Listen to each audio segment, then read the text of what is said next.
13 ژوئن 1943 رئال مادرید در مقابل بارسلونا دور برگشت مرحله نیمه نهایی جام حذفی اسپانیا.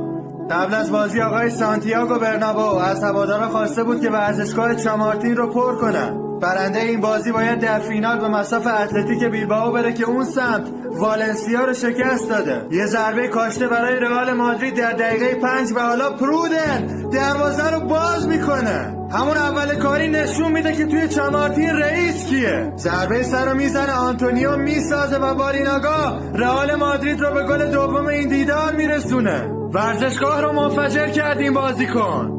مولی رو سانت میکنه روی دروازه برای پرودن و یه ضربه سر عالی.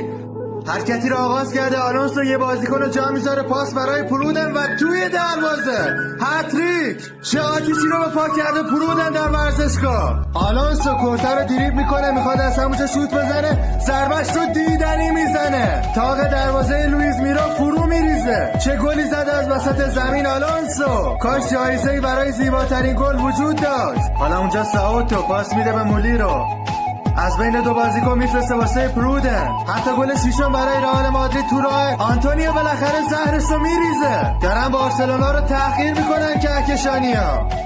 سانت روی دروازه و این هم گل هفتم. باریناگایی که دوباره چامارتین رو به خروش در میاره. آخرین دقایق نیمه اول کاشته برای رئال مادرید، توپ به تیر دروازه برخورد میکنه و در برگشت باریناگایی که گل هشتم رو به ثمر میرسونه. باور نکردنیه چه بلایی داره سر بارسلونا میاد. آلونسو پشت توپ ضربه‌اش رو خلاف جهت میزنه و دروازه رو باز میکنه. شادی بعد گل مخصوص خودش هم انجام میده. یه توپگیری پشت محوطه جریمه، میخواد نتیجه 3 سال پیش رو دوباره رقم بزنن. بوتلا دروازه رو باز میکنه. رئال مادرید 10 بارسلونا 0. رئال تاجگذاری میکنه و در برابرش باید تعظیم کنید. پرودن یه موقعیت خطرناک داره، کابوس بارسا میشه این بازی. این هم گل 11. چه پخت و پزی به پا کردی آقای باریناگا. زیرشو کم کن که بوی سوختگی داره خفمو میکنه.